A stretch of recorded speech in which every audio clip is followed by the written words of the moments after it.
કુન્નિકાબેનનું સાહિત્યની યાત્રા કે જે કહી શકાય તે મુંબઈ શહેરથી શરૂ થયેલી અને મુંબઈની ભૌતિક જીવનશૈલી છોડીને 1985માં એમણે નંદીગ્રામ આવીને નંદીગ્રામમાં વસવાટ કર્યો ને નંદીગ્રામમાં જ્યારે આવ્યા ત્યારે એક પણ અહીં ઝાડ નહોતું, એક બંજર જમીન હતી.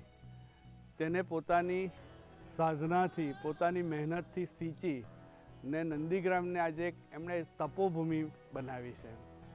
અહીં ભૂમિના કણે કણમાં મકરંદભાઈ અને કુન્નિકાબેન વસે છે. નંદીગ્રામ એટલે કુન્નિકાબેન અને કુન્નિકાબેન એટલે નંદીગ્રામ.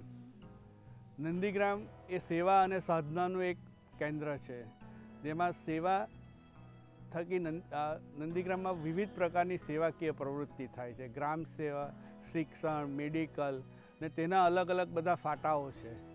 અને સાધના એમ નંદીગ્રામનો પાયો છે, જેમાં મકરંદભાઈ અને કુન્નિકાબેન મૂળમાં છે.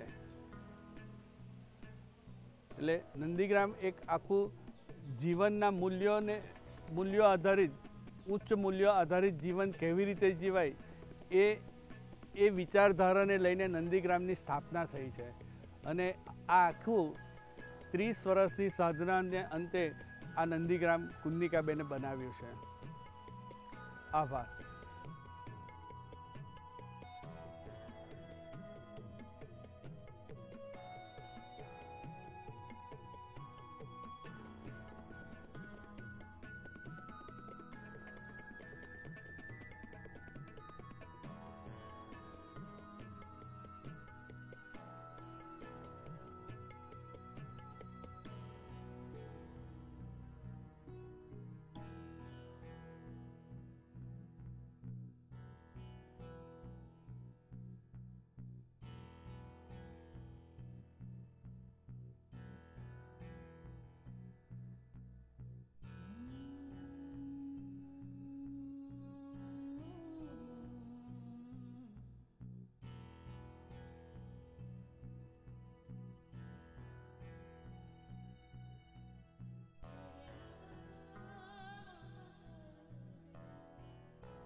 આજે ધરમપુરની સાહિત્ય પ્રભાત સંસ્થા અને નગરપાલિકા સંચાલિત લાઇબ્રેરી, જે કુન્નિકાબેનનું ખૂબ જ પ્રખ્યાત પુસ્તક છે 7 પગલાં આકાશમાં, તેના વિશેનું જે એક કાર્યક્રમ જે યોજ્યો છે તે બદલ નંદીગ્રામ પરિવાર તરફથી હું એમનો આભાર માનું છું. ને એ લોકો જે જાહેર પ્રોગ્રામ ન કરી શકે હાલની પ્રવર્તમાન પરિસ્થિતિને ધ્યાનમાં રાખીને ને એ લોકો આ ડિજિટલ પ્લેટફોર્મ પર આને લઈ જઈને જે મહેનત કરી છે તે બદલ પણ નંદીગ્રામ પરિવાર એમનો આભાર માને છે. નમસ્કાર ભાઈઓ તથા બહેનો. ધરમપુર નગરપાલિકા સંચાલિત શ્રીમંત મહારાણા શ્રી નાણાદેવજી લાઇબ્રેરી તથા સાહિત્ય પ્રભાત ધરમપુર દ્વારા દર મહિને લાઇબ્રેરીમાં વાંચેનો પુસ્તક કાર્યક્રમનું આયોજન કરવામાં આવે છે. જે સંદર્ભે 8 માર્ચ મહિલા દિન નિમિત્તે વાંચેના પુસ્તક કાર્યક્રમમાં 7 પગલાં આકાશમાં તથા તેમને લેખિકા કુન્નિકાબેન કાપડિયા વિશે બકુલાબેન દેસાઈ ઘાસવાલા વક્તવ્ય આપવા આવવાના હતા, પણ કોરોના સંક્રમણને લીધે એ કાર્યક્રમ મુલતવી રાખવામાં આવ્યો હતો. જેથી આજરોજ ઓનલાઈન અમે આ કાર્યક્રમ આપની સમક્ષ રજૂ કરીએ છીએ, જે સાંભળવા માટે આપને વિનંતી છે. સુપને શ્રોતાજનો, 8મી માર્ચ નારી મુક્તિ દિન અવસરે આપણે 7 પગલાં આકાશમાં નવલકથા વિશે વાત કરવા માટે ધરમપુર ભેગા થવાના હતા 9મી માર્ચે. અને કુંદનિકાબેન કાપડિયા પણ એ કાર્યક્રમમાં હાજર રહેવાની શક્યતા હતી અને એમની ઈચ્છા પણ ખૂબ હતી કે એ પોતે ત્યાં હાજર રહે, પણ કુદરતને કંઈક બીજું જ મંજૂર હતું. એટલે એવું થયું કે કોરોનાની લપેટમાં આખી દુનિયા આવી ગઈ, આપણા દેશ સહિત. અને કુંદનિકાબેન અત્યારે આપણી વચ્ચે રહ્યા નથી. એટલે આજે આપણે 7 પગલાં વિશે ચર્ચા કરવા માટે તો ભેગા થઈએ જ છીએ, પણ આ એમને માટે પ્રેમાંજલિ છે, આપણી હૃદયાંજલિ છે, આપણી સ્નેહાંજલિ કે શ્રદ્ધાંજલિ, જે પણ કંઈ કહો તે છે. 7 પગલાં વિશે વાત કરતાં પહેલાં હું તમને 1975થી શરૂઆત કરીશ. 1975માં આંતરરાષ્ટ્રીય મહિલા વર્ષની ઉજવણી કરવામાં આવી. ત્યાર પછી 10 વર્ષ મહિલા દશક, આંતરરાષ્ટ્રીય મહિલા દશક. 1990થી 2000ની સાલ સુધી સાર્ક બાલિકા વર્ષ અને સાર્ક બાલિકા દશક. આમ સ્ત્રીઓના મુદ્દે, એટલે કે બાલિકાઓથી લઈને વૃદ્ધ સ્ત્રીઓના મુદ્દે આંતરરાષ્ટ્રીય સ્તરે ચર્ચા કરવામાં આવી. એમને માટે અનેક કાર્યક્રમો કરવામાં આવ્યા. જાગૃતિના, કુટુંબથી માંડીને વિશ્વભરમાં સ્ત્રીઓના આર્થિક, સામાજિક, સાંસ્કૃતિક, પર્યાવરણીય, કાયદાકીય બધા દરજ્જા પર વિચાર વિમર્શ કરવામાં આવેલો. આ અરસામાં સાહિત્ય ક્ષેત્રે 1982-83ની આસપાસ કુંદનિકાબેન કાપડિયાએ જન્મભૂમિ પ્રવાસીમાં 7 પગલાં આકાશમાં ધારાવાહિક રૂપે લખી. એ સમયે ધરતીકંપ જેવી સ્થિતિ સર્જાયેલી, કારણ કે સાહિત્યના ક્ષેત્રમાં આટલી બોલ્ડ નવલકથા આવી નથી એવી વાત થાય છે. જો કે ઈલા અરબ મહેતાની 32 પૂતળીની વેદના આવી ચૂકી હતી, છતાં પણ 7 પગલાં આકાશમાંની ખૂબ નોંધ લેવાઈ અને એણે સ્ત્રીઓના મનની વાત જાણે પડઘો પાડતી હોય તે રીતે વાચા આપી અને લોકોને ખૂબ અસર થઈ. એવી રીતે મને આશા વિરેન્દ્રને પણ થયેલી અને આશા વિરેન્દ્રએ મને એ નવલકથા વાંચવાની ભલામણ કરી. ત્યારે શરૂઆતમાં મને કંઈ રસ નથી પડેલો, પણ જ્યારે મેં એ નવલકથા હાથમાં વાંચવા માટે લીધી ત્યાર પછી હું એની અસરમાંથી બહાર નથી આવી. અને એ નવલકથાના કારણે જ એક એવો ધક્કો લાગ્યો કે જેણે વલસાડમાં અસ્તિત્વ જેવી નારીવાદી સંસ્થાનું સર્જન કરવા માટે અમને પ્રેરણા આપી. અને મારો સંપર્ક કુંદનિકાબેન સાથે એવી રીતે આગળ વધ્યો કે તેઓ નંદીગ્રામ આવીને વસ્યા અને ત્યાર પછી વાચકોએ 7 પગલાં આકાશમાં વિશે જે પત્રો લખેલા કે પ્રતિભાવ આપેલા, એ પત્રોનું સંપાદન કુંદનિકાબેન કાપડિયા સાથે મેં કર્યું અને એનું નામ આક્રંદ અને આક્રોશ 7 પગલાં વિશે પત્રો એમ કરીને પ્રગટ પણ થયું. મને સંપાદનની નાની ઝીણી વિગતો સમજવાની મળી. અસ્તિત્વ સંસ્થાના સર્જન પછી પણ અમે બધા મિત્રો જ્યારે કુંદનિકાબેનને મળવા જતા કે એમને અમારી સંસ્થામાં બોલાવતા, ત્યારે તેઓ અમને ખૂબ સહકાર આપતા. આમ અમારો સંબંધ એમની સાથે જે 82-83થી શરૂ થયેલો તે 2020 સુધી અકબંધ રહ્યો ને યોગાનુયોગ થયું. પણ કેવું કે એમના જવા પહેલાં જ આ પુસ્તક વિશે ચર્ચાની વાત તમારી સાથે ચર્ચા કરવી, એ બધા મુદ્દા ઊભા થયા. પણ કુંદનિકાબેન આપણી વચ્ચે રહ્યા નહીં, એને હું એવો સંકેત માનું છું કે એમનું કામ આપણે બધા અને નંદીગ્રામના વાસીઓ બધા મળીને કેવી રીતે આગળ વધારી શકીએ, એની પણ થોડી ચર્ચા આજે થઈ જાય એવું હું વિચારું છું. 7 પગલાં વિશે જો આપણે વિચારીએ પુસ્તક વિશે, તો મારે તમને કહેવું જોઈએ કે તમે બધાએ જ એ પુસ્તક વાંચ્યું જ હશે. એની 19થી 20 આવૃત્તિ થઈ ગઈ છે અને હજી પણ સ્ત્રીઓને, નારીવાદી પુરુષોને બધાને એવું લાગે છે કે આ નવલકથા રિલેવન્ટ છે. કુંદનિકાબેને મને ત્યાર પછી પણ થોડા પત્રો અને લેખો આપેલા. એની મેં હમણાં જ એમને સૂચિ બનાવી આપી કે આ બધું દસ્તાવેજીકરણ થવું જોઈએ, કારણ કે કુંદનિકાબેનની નવલકથા પણ એક પ્રકારનું આપણા વાસ્તવિક જીવનનું, સ્ત્રીઓના જીવનનું દસ્તાવેજીકરણ કહી શકીએ. એ પ્રકારનું એનું પોત બંધાયેલું છે, પણ એનું સ્વરૂપ સાહિત્યનું છે. 7 પગલાંને જુદા જુદા પાત્રોથી વણી લેવામાં આવી છે. એમાં મુખ્ય પાત્ર વસુધા અને વ્યોમેશ, સ્વરૂપ અને ઈશાનો છે. સ્વરૂપ અને ઈશામાં આપણને કુંદનિકાબેન અને મકરંદભાઈની ઝલક દેખાય, જ્યારે વસુધા અને વ્યોમેશમાં આપણને પૂરા સંસારની, એટલે કે કદાચ મોટાભાગના પિતૃસત્તાક પરિવારના દંપતીની ઝલક દેખાઈ શકે. આ એક વિચારવા જેવી બાબત એમાં એ છે કે કુંદનિકાબેને વસુધા અને વ્યોમેશ, પૃથ્વી અને આકાશના પ્રતીક રૂપે કલ્પના કરેલી.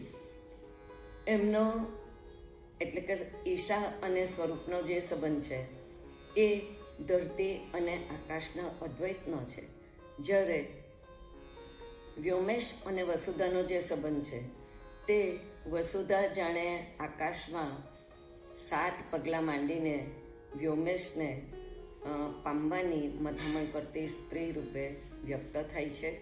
અને આ જ નવલકથાની ખૂબી છે કે સ્ત્રીઓને માટે લગ્ન પછી ખાસ કરીને પોતાનું જીવન એક 4 દિવાલની કે એક કુટુંબની ફરતે એવી રીતે ગોઠવાઈ જાય છે કે જાણે એને માટે બીજું વિચારવાનું રહેતું જ નથી.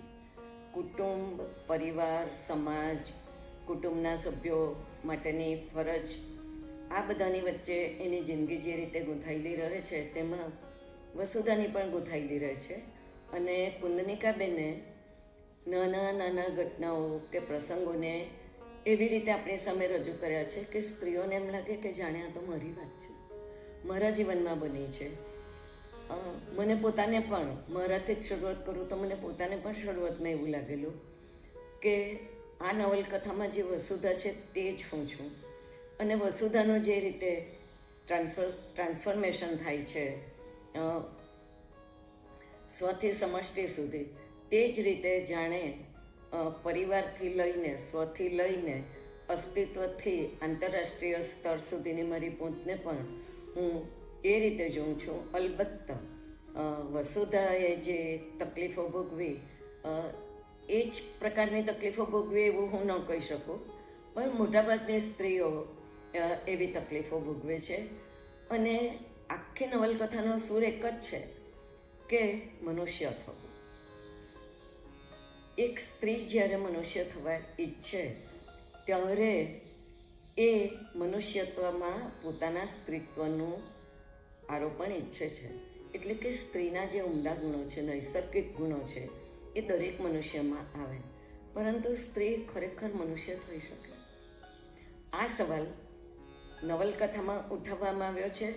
અને મેં તમને આગળ પણ કહ્યું કે અત્યારના સમયમાં, ખાસ કરીને આ કોરોના કાળમાં, આપણે આપણા જીવન વિશે શું વિચારી શકીએ, અથવા તો આપણે આપણા જીવનને કેવી રીતે હવે પછી ઘડતર કરીશું કે જીવનશૈલી અપનાવીશું, એનો જવાબ જો આપણે શોધવો હોય 7 પગલાં આકાશમાં, તો ખરેખર મળે છે.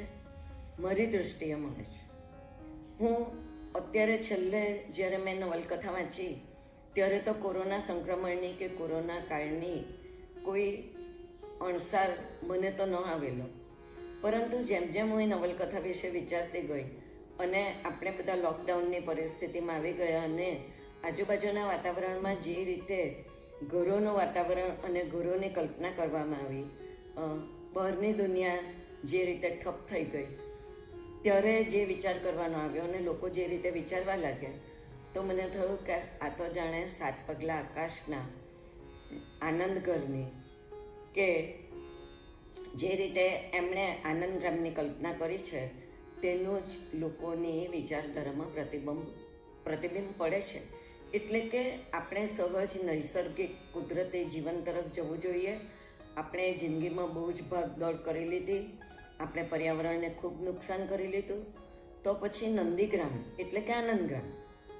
એ નંદીગ્રામ અને આનંદગ્રામ કદાચ નામ અલગ છે, પણ કલ્પનાની દ્રષ્ટિએ સ્વરૂપ અને ઈશાની દ્રષ્ટિએ એ એકમેકનો પર્યાય છે. વસુધાની વાત કરીએ તો વસુધાને જ્યારે ખબર પડે છે લગ્ન પછી, ત્યારે એને કેવી લાગણી થાય છે? એક નાની ઘટના છે કે વરસાદ પડે. હંમેશા ધરતીને આકાશના મિલનમાં વર્ષા એ એક એવું માધ્યમ છે કે દરેકનું હૈયું નાચી ઉઠે. વસુધાને પણ મોસમનો પહેલો વરસાદ ખૂબ સ્પર્શી ગયેલો, પણ એને જે અનુભવ થયો એની ઝલક એક આ વાક્યમાં આવે છે: આ જગજમાળભરી નગરીના રંગીન દીવા એક પછી એક ખોલવાવા લાગ્યા અને વસુધા હતાશ થઈને જોતી રહી. સ્પર્શમાંથી ધીરે ધીરે બધી ઉત્તેજનાઓ ખરી પડવા લાગી. મોસમના વરસાદની પહેલી સાંજે તેને ભાન થયું કે વ્યોમસને પોતાની પાસે જે જોઈએ છે અને પોતાની પાસે જે અપેક્ષા છે એમાં અને પોતાને વ્યોમેશ પાસે જે જોઈએ છે એ બેની વચ્ચે મોટું અંતર છે. વ્યોમેશને જે જોઈએ છે તે પોતે આપવું પડશે. પોતાને જે જોઈએ છે તે સૂક્ષ્મ છે, નાજુક છે, એ માંગી નહીં શકાય અને કદાચ વ્યોમેશ પાસે એ હોય પણ નહીં.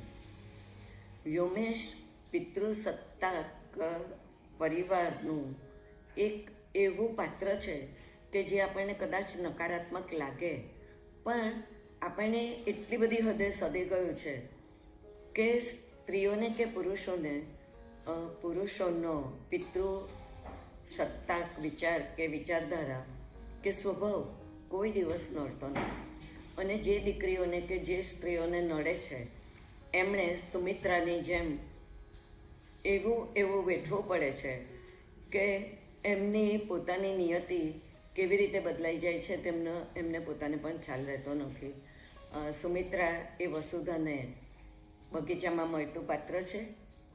આ જ સુમિત્રા જ્યારે ઘરમાં મળે છે ત્યારે એનું વસુધા સાથેનો જે સંબંધ છે અને વ્યોમેશ જે રીતે એમના સંબંધને જુએ છે એ સંબંધથી સુમિત્રા જે રીતે અકળાય છે, પરંતુ ચૂપચાપ સમજીને વસુધાની ઘરે આશરો માંગતી હતી, અથવા તો વસુધા પર વિશ્વાસ રાખીને એની ઘરે રહેવા આવી હતી પોતાનું ઘર છોડીને. એ આખી ઘટનામાંથી એણે બહાર આવવું પડે છે અને એ ત્યાંથી ચાલી જાય છે.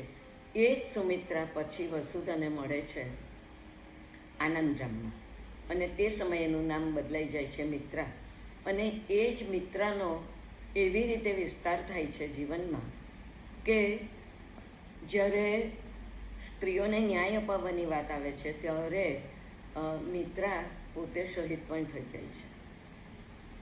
એટલા માટે કે એક બળાત્કારના કિસ્સામાં રત્ના નામની દીકરી પર બળાત્કાર થયેલો અને એમાં કોઈક સત્તાધારી વ્યક્તિનો દીકરો સંકળાયેલો અને પછી જે ઓહપોહ થયેલો એમાં મિત્રાની, સલીનાની, કૃષ્ણનની, વસુધાની અને આનંદગ્રામની જે ભૂમિકા હતી એ ભૂમિકામાં એમણે જે વર્તન કરેલું, એમણે જે રેલીઓ કાઢેલી, જાગૃતિના જે પ્રયત્નો કરેલા, એમાં મિત્રાએ જે ભાગ ભજવેલો, પરંતુ એમાં પછી મિત્રા શહીદ થાય છે, મિત્રા રહેતી નથી.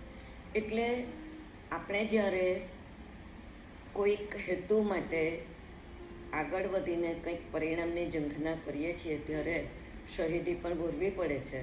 અને આપણને જાણે એવું લાગે કે રત્નાના બળાત્કારની વાત વાંચતી વખતે આપણને એવું લાગે કે જાણે આપણે નિર્ભયાના સમયમાંથી પસાર થઈ રહ્યા છે. એટલે જ મેં તમને કહ્યું કે ઘણી બધી વાત અને મુદ્દા એવા છે, ખાસ કરીને સ્ત્રીઓને લગતા, કે જેમાં આપણને 7 પગલાં આકાશ જવાબ આપે છે. મિત્રો, હું તો તમને ત્યાં સુધી કહીશ કે કુંદનિકાબેને 7 પગલાં આકાશની પ્રસ્તાવના જ એટલી બધી સક્ષમ રીતે લખી છે કે જેમાં તમને ન જન્મેલી બાલિકાથી લઈને વૃદ્ધ સ્ત્રીઓના પ્રશ્નો, એમની ઝંખનાઓ, એમનું જે માનસ દૃઢીકરણ થયેલું છે એમાંથી એમના બરાવવાના પ્રયત્નો સુધીની વાત કરી છે, અને તે જયાબેનના પાત્રમાં. વસુધાના જીવનને હું ઘરની 4 દિવાલો વચ્ચે વહેંચું છું ત્યારે એની આસપાસ જે સ્ત્રીઓ છે તે વાસંતી છે, કે આશાની મા છે, લલિતા છે, આ બધી સ્ત્રીઓ છે જેની જિંદગીને કુંદનિકાબેન ધીમી તપેલી બપોર જેવી જિંદગી સાથે સરખાવે છે. આ નવલકથામાં સાસુનું પાત્ર નથી. આ નવલકથામાં વસુધા પોતે જ સાસુ રૂપે પોતાની 2 દીકરી એટલે કે પુત્રવધુઓ સાથે વર્તે છે, પરંતુ એ એક સારી સાસુનું મોડેલ છે. જ્યારે વસુધા સાથે રહેનાર છે ફોઈબા, કે જેને માટે પોતાની સમગ્ર જિંદગીની ગૂંથણી વ્યોમેશની આસપાસ થઈ ગઈ છે. એટલે કે વ્યોમેશની આસપાસ ફોઈબાની જિંદગી જે રીતે ગૂંથાયેલી છે તેમાં વસુધાએ પોતાની વણાટ સાંધવાનું છે. એટલે કે વસુધાએ પણ ફોઈબા જે રીતે કહે એ રીતે વ્યોમેશને અનુકૂળ થવાનું છે. વ્યોમેશને એવી ટેવ પડી ગઈ છે, અને એ ટેવ પોતાની પત્ની પાડે છે એવું નથી, એ પરંપરાગત આવેલી ટેવ છે. જ્યારે સ્ત્રીઓની જિંદગી એ રીતે એકવિધ બીબાઢાળ અને પરંપરાગત એ રીતે થાય છે કે એમણે ઘરમાં રહેવાનું છે, આસપાસનો સંસાર સાચવવાનો છે, અને પતિ બાળકોને પોષણ આપવાનું, એટલે કે રસોઈ, એમની નાની નાની ઈચ્છાઓ પૂરી કરીને, એમને જમાડીને, એમને માંદગીમાં, એમના સંકટ સમયમાં સહારો આપીને પોતે એક સારી મા, સારી પત્ની, સારી પ્રેમિકા, એટલે કે ધર્મ, અર્થ, કામ અને મોક્ષની વેદી પર સ્ત્રીઓ જે રીતે વર્તન કરે એવી અપેક્ષા રખાય છે, એ મોડેલ ખરેખર તો આપણને સ્ત્રીઓને ભારે પડેલું છે.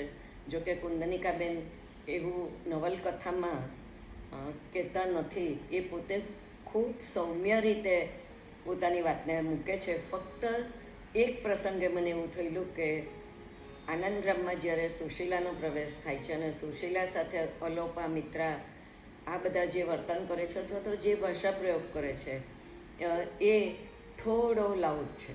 આ સિવાય સમગ્ર નવલકથા ખૂબ સૌમ્યતાથી સારી રીતે આપણને ગળામાં શીરાની જેમ ઉતરી જાય એવી દલીલો સાથે લખાયેલી છે, એવી મારી છાપ તો છે. અને ખાસ કરીને આજે જ્યારે આપણે આ પરિસ્થિતિમાં આવીને ઊભા રહી ગયા છે અને કોરોના કાળ પછીની જે જિંદગીને આપણે ઢાળવાની છે, એ જિંદગીમાં કુદરતી નૈસર્ગિક જીવન માટે આનંદગ્રામનું જે મોડેલ આપણી સામે છે એ મોડેલને આપણે અનુસરવું જોઈએ. ત્યારે મારે 2 વાત ઉમેરવી છે મિત્રો. મને સૌથી વધારે નવાઈ એક વાતની લાગે કે એક સમય કેવો હતો કે યોગાનો યોગ આ વાત બનેલી છે કે કુંદનિકાબેને નવલકથા લખી, એ ખૂબ પૂંખાઈ મકરંદભાઈ અને કુંદનિકાબેન વલસાડ આવીને વલસાડની બાજુમાં ધરમપુરમાં સ્થાયી થયા, નંદીગ્રામ બનાવીને. આ કાર્યમાં એમને મૃદુલાબેન ભોશી જે વલસાડના કલેક્ટર હતા એમણે ખૂબ સહયોગ આપેલો. ખુદ કુંદનિકાબેને પોતાની પ્રસ્તાવનામાં પણ જરા જુદી રીતે મૃદુલાબેનનો ઉલ્લેખ કરેલો છે. તો મારે એ કહેવું છે કે મૃદુલાબેન, કુંદનિકાબેન, પિંડવળમાં હરવિલાસ કાંતાબેન એટલે કે હરીશચંદ્ર, કોકીબેન, નંદીગ્રામમાં કુંદનિકાબેન સાથે જોડાયેલા હિમાંશીબેન, અસ્તિત્વ જેવી સંસ્થા એમના જ વિચાર પછી ખાસ હિંમતભેર ઊભી થઈ. કદાચ અસ્તિત્વના બધા ટ્રસ્ટીઓને કે બધા સભ્યોને પોતાની એવી એક ઈચ્છા અંદરથી હતી, પણ નવલકથાને કારણે જે હિંમત આવી અને બધા જે મંડી પડ્યા તેવી હું આશા વિરેન્દ્ર, દિનાસ કોન્ટ્રાક્ટર, જસવિકા, અર્ચના, મૃદુલાબેન દેસાઈ, કુંદનબેન દેસાઈ, ઉમાબેન અને બીજા પણ બધા અનેક મિત્રો, સુમનબેન, લલીબેન, અનિતા, ગીતા સહિત અનેક લોકો અમે અંદર જોડાયા.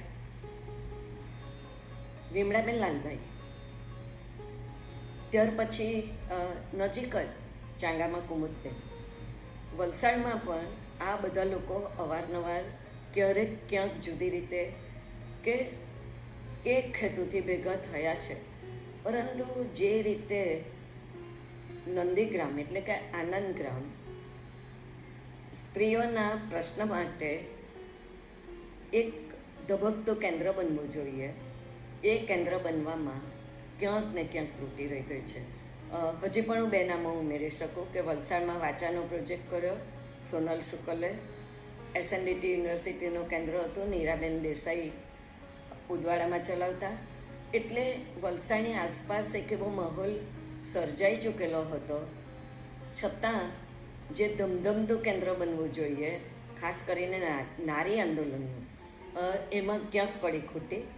પણ પછી મને ખ્યાલ આવ્યો ખૂબ વિચારતા કે મકરંદભાઈ અને કુંદનિકાબેન આખી વાતને અધ્યાત્મના અથવા તો અધ્યાત્મના સ્વરૂપે જોઈને એને અધ્યાત્મ કેન્દ્ર બનાવવા માંગતા હતા.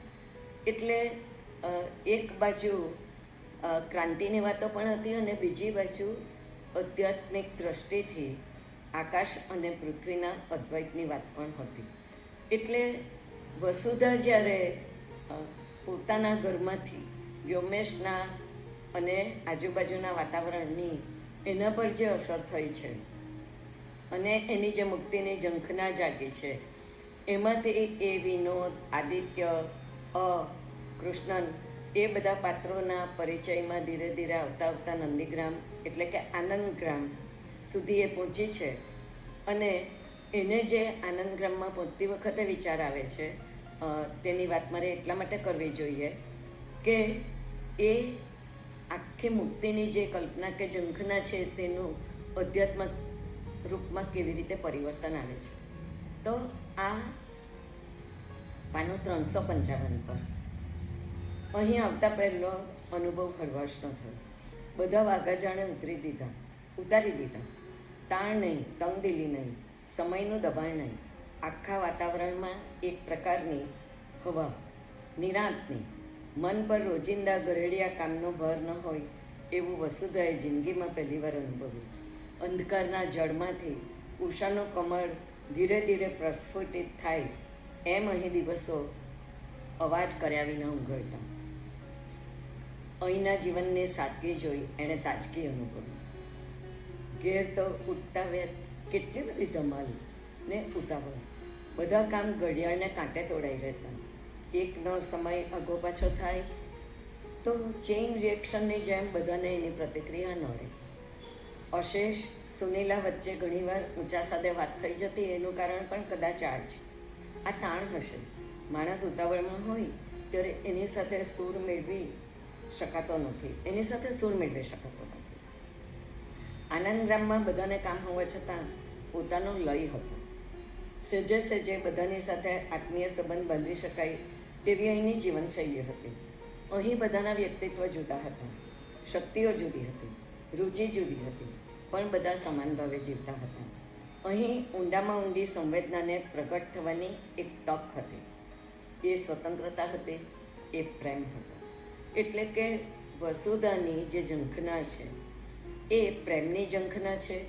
એ મુક્તિમાં પણ પ્રેમ શોધે છે. અને નવલકથામાં કુંદનિકાબેન આ વાત જરા જુદી રીતે પણ કહે છે કે આનંદગ્રામમાં સંપૂર્ણ સ્વતંત્રતા અને સંપૂર્ણ જવાબદારી. અલોપાના સંતાનો, ખાસ કરીને અભા અને ગગનેન્દ્રને બતાવીને, એમના જીવનને બતાવીને એ લોકો યુવાન છે. આ લોકો કેવી રીતે પોતાનું જીવન ગોઠવવાની કોશિશ કરે છે અને આનંદગ્રામમાં રહીને આનંદઘર બનાવે છે. એની એક જે આખી પ્રોસેસ છે એની ચર્ચા કરવી જોઈએ, પણ મને અહીંયા સમયની અવધિ આપેલી છે એટલે મારી ભલામણ છે કે આપણે પાછા પણ જ્યારે આ કોરોના કાળ સમાપ્ત થઈ જાય પછી ફરીથી સાત પગલા આકાશમાંને વિશે ચર્ચા કરવા માટે ભેગા થઈશું. ત્યારે આપણે આશા રાખીએ કે અત્યારે કુંદનિકાબેનના જે અંતેવાસીઓ છે તેઓ આપણી વચ્ચે હાજર રહી અને આપણે બધા મળીને એની સરસ રીતે ચર્ચા કરી શકીએ. એક એવો નકશો જે કુંદનિકાબેન મૂકીને ગયા છે સ્વરૂપ એટલે કે મકરંદભાઈ સાથે, એ નકશા પર આપણે કેવી રીતે આગળ વધી શકીએ તેની પણ ચર્ચા કરી શકીએ.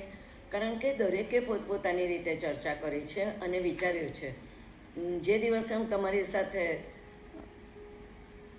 સાત પગલા વિશે વાત કરવા માટે આવવાની હતી તેના થોડા દિવસ આગળ ધરમપુરમાં જ દિવ્યાશા અને દીપકનું ઘર છે, આર્ચમાં. મારે આગળ પણ દક્ષાનો ઉલ્લેખ કરવાની જરૂર હતી કે આર્ચ પણ આરોગ્ય ક્ષેત્રે ખૂબ સારું કામ કરતું સંગઠન અને સંસ્થા છે. એમાં અપર્ણા કડીકર, દક્ષા, એ બધા લોકોને પણ કુંદનિકાબેન સાથે સંબંધ હતો. આ બધા ભેગા મળીને કોઈક સારી એક્ટિવિટી આગળ વધારી શકે. કારણ કે આર્ચ ધરમપુર એ નંદીગ્રામને ઘણું નજીક છે. હા, તો હું તમને દિવ્યાશાની વાત કરતી હતી. તો દિવ્યાશાની એક પરિકલ્પના છે નુક્કડ, કે સ્ત્રીઓ કેમ ચાની ટપરી પર જઈને પોતાની મેળે ચા પીવા, એટલે પોતાના ગ્રુપ સાથે, પોતાના મિત્રો સાથે ચા પીવા જાય અને ગપસપ કરે, જે રીતે પુરુષો કરે. મને યાદ છે કે અદિતિ દેસાઈ અમદાવાદથી આવીને જ્યારે અમે વલસાડમાં શેરી નાટકો કરતા ત્યારે એ લોકોએ પણ એક ફિલ્મ બનાવેલી, એક પોટલું બીકનું.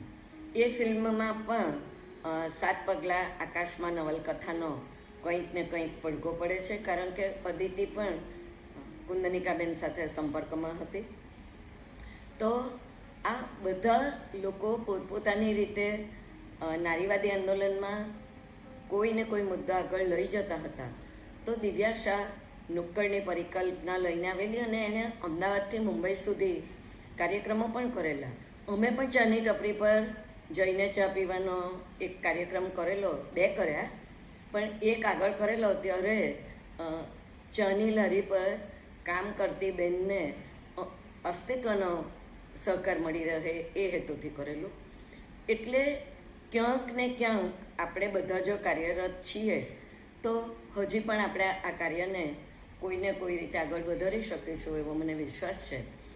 મારે મારા વક્તવ્યનું, તમારી સાથેના વાર્તાલાપનું સમાપન કરતાં પહેલાં હજી પણ આનંદગ્રામની એક વાત કરવી છે કે વસુધા જ્યારે પોતાનું ઘર છોડીને આનંદગ્રામમાં આવીને વસે છે ત્યારથી વ્યોમેશના વર્તનને તો મૂલવતી જ રહે છે.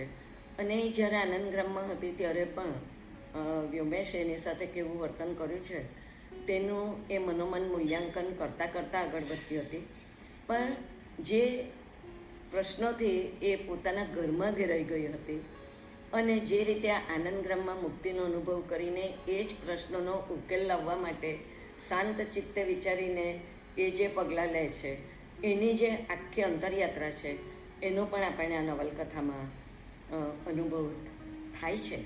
અને હવે આનંદગ્રામ એટલે કે નંદીગ્રામ કઈ રીતે આગળ વધી શકે, તો કોરોના કાળની પાછી યાદ કરાવીને તમને કહું છું કે એ જો અધ્યાત્મ કેન્દ્ર હોય તો એ આરોગ્ય ક્ષેત્રે મોટું ક્રાંતિનું કેન્દ્ર બની શકે એવું છે. કારણ કે વૃક્ષો સ્વરૂપ અને ઈશાને તે જ રીતે મકરંદભાઈ અને કુંદનિકાબેનને ખૂબ જ પસંદ.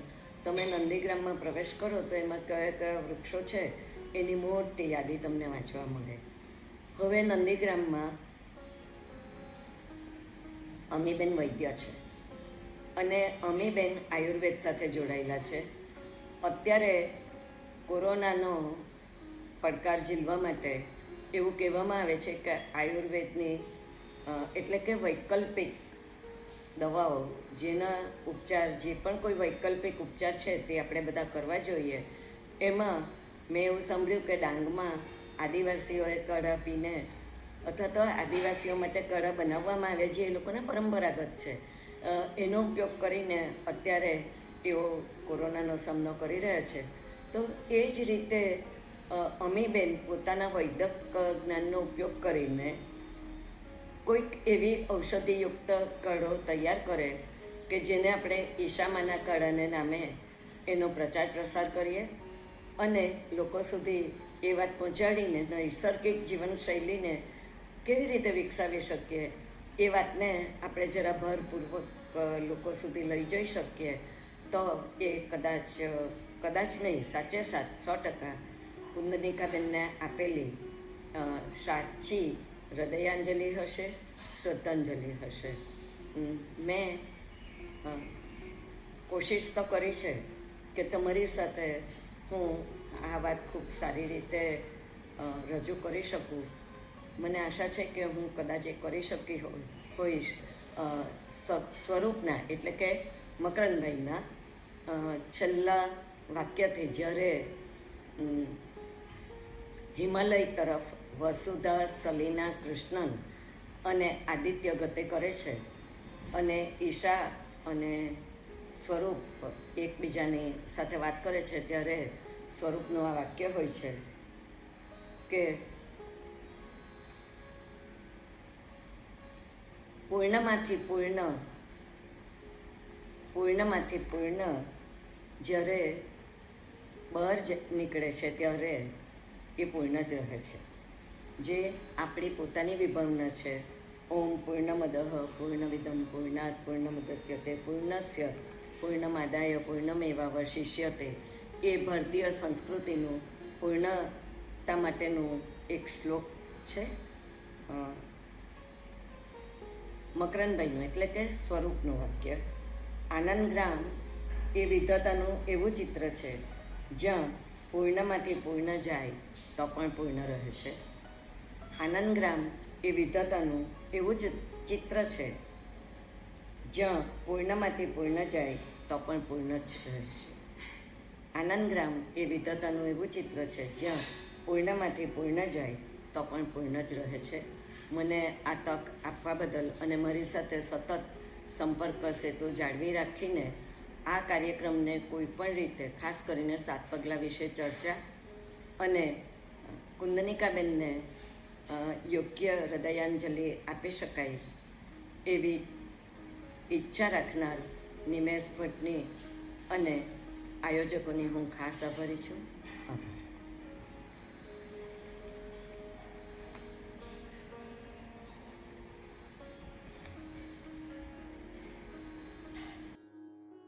ખાસ આભાર બકુલાબેન ઘાસવાળાનો.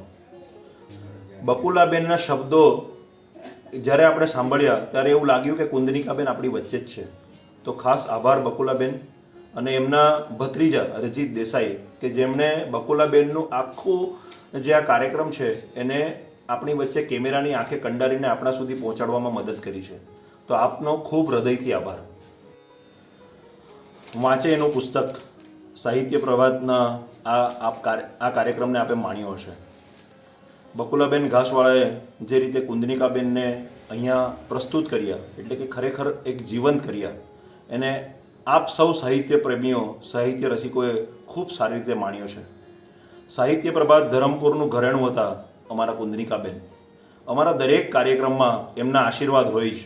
જ્યારે પણ મળવાનું થતું અને અમે ખાલી એટલું જ કહેતા બેન સાહિત્ય પ્રભાતનો પ્રોગ્રામ છે તો તરત એમ કહેતા કે હા હું જરૂર આવીશ અને કુંદનિકાબેન સમય પ્રમાણે અચૂક હાજર થઈ જતા.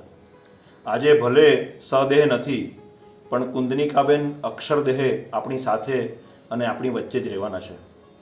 7 પગલાં આકાશમાંથી કુંદનિકાબેન આજે ભલે પરમ સમીપે પહોંચ્યા છે પરંતુ એમના પુસ્તકો, એમની નવલકથાઓ, એમની વાર્તાઓ અને એમનું સાહિત્ય કદાચ આવનારી પેઢીઓ સુધી લોકોને શિક્ષિત અને દીક્ષિત કરશે. સાહિત્ય પ્રભાત ધરમપુર એમનું ખૂબ ઋણી છે અને આજે એક નવતર કાર્યક્રમ રૂપે અમે એમને શ્રદ્ધાંજલિ આપીએ છીએ. કુંદનિકાબેન આપણી વચ્ચે જ છે અને કુંદનિકાબેન હંમેશા આપણી વચ્ચે જ રહેશે. સાહિત્ય પ્રભાતના આવા કેટલાય કાર્યક્રમો થતા રહેશે અને અમે આપ સૌને વિનંતી કરીએ છીએ કે અમારા આવા નવતર પ્રયોગોમાં આપ અમારા પ્રેરણા સ્ત્રોત છો. અમને અમારા જે આ કાર્યક્રમો થાય છે એમના વિશે આપના અભિપ્રાય આપતા રહો. અમારા કોમેન્ટ બોક્સમાં આપની કોમેન્ટ કરતા રહો જેઓ પણ આ કાર્યક્રમમાં પ્રત્યક્ષ પરોક્ષ રીતે જોડાયા છે એ તમામનો અત્રેથી સાહિત્ય પ્રભાત ધરમપુરથી હું આભાર માનું છું. અને અમારા જે આ નવતર પ્રયોગો જે કાર્યક્રમો થાય છે એમાં આપ સૌ દિલથી જોડાઓ. ફરી એક વખત કુંદનિકાબેનને વંદન. નંદીગ્રામમાં જે એમને ભગીરથ કાર્ય કર્યા છે, જે સેવાની સાથે સાધનાની સાથે એક સમાજને રાહ ચિંતા જે સેવાકીય કાર્યો પણ કર્યા છે, એમના આ કાર્યોને પણ વંદન. અને સાથે સાથે સાહિત્ય પ્રભાતને જે એમને આપ્યું છે એને કોઈ શબ્દોમાં મૂલવી શકાય એમ નથી. કુંદનિકાબેનને શબ્દથી એમના ચરણોમાં વંદન કરી આ કાર્યક્રમને શ્રદ્ધાંજલિ રૂપે અમને પ્રગટ કરતા અમે સાહિત્ય પ્રભાતના સૌ મિત્રો ખૂબ ઋણી છીએ. અમે ખૂબ હર્ષની લાગણી અનુભવીએ છીએ.